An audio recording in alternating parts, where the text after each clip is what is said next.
Hi guys, I'm going to show you today how to upload a payment file into CheckIssuing. So once you're logged in, you're at the dashboard, and then you'll just go to Payments, Upload Payment File,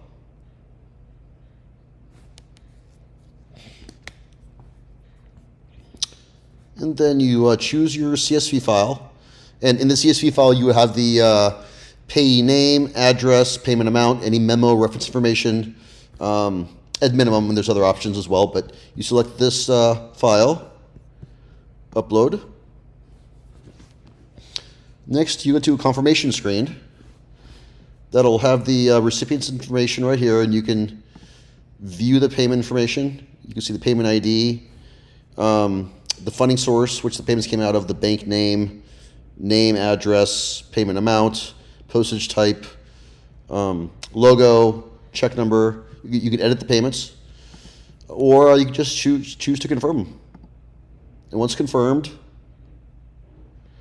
they'll be queued up for processing, and they will be starting to be processed tomorrow morning at 11 a.m. EST, and will be sent out in the afternoon. Thank you.